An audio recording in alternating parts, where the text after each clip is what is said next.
এই যে দেন সবাই ফ্লিপকার্টের একটা সামান অর্ডার করছিলাম, এই বস্তুটা এইমাত্র আইলো।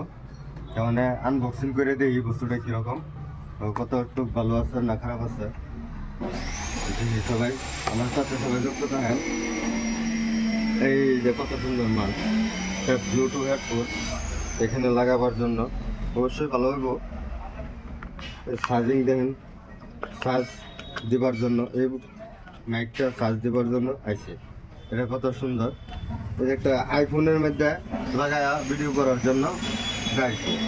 তবে তো আরেকটা সামান আছে, এটা বস্তুটা দিই মোবাইলও লাগাবার জন্য। এটা তো খারাপ করে বললো রিটার্ন, এই বস্তুটা খোলা দেয়ছে। অবশ্যই মালটা খারাপ। তা প্রথমে ভাবছিলাম মালটা ভালোই হইব, ফ্লিপকার্টের মাল, তখন তো রিজেক্ট দেওয়া আছে। অবশ্যই মালটা তখন কী করা যায়, রিটার্ন করা যায়, রিটার্ন করতে হবে। এই ডেলিভারি তো গেল গা। তা আবার দেখেন এত আশা করে মালটা আনলাম, কারণ এই মালটা তো রিজেক্ট দেওয়া আছে।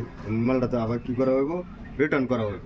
অবশ্যই এরকম যারা যারা নিয়ে ফ্লিপকার্টের মাল অর্ডার করেন, অবশ্যই তারা ফ্লিপকার্টের মানুষ থাকা অবস্থা তুলে দেখবেন ভালো আছে না খারাপ আছে। তো আমি তো মানে ফাঁসা গেলাম, মন নাই, ঠিক আছে, কারণ এইমাত্র করলাম। তখন খোলার পরে তো দেখলাম মালটা খারাপ বাড়িছে। অবশ্যই মনের আশাটা তো যেরকম আছে কিন্তু হলো না, রিটার্ন হয়ে গেলো। এই মাইকটা অবশ্যই ভালো যাইছে, ভালো মনে হইতেছে, মনে আছে। কিন্তু এই বছরটা কিন্তু খারাপ বাড়িছে, যেটাতে আমি ভিডিও করবাম এটাই খারাপ বাড়িছে। তো এরকমভাবে সবাই চেক করে নেবেন, ফ্লিপকার্টের মাল বহুত রিটার্ন হয় আর বহুত খারাপ থাকে। অবশ্যই সবাই চেক করবেন বলে আশা করলাম।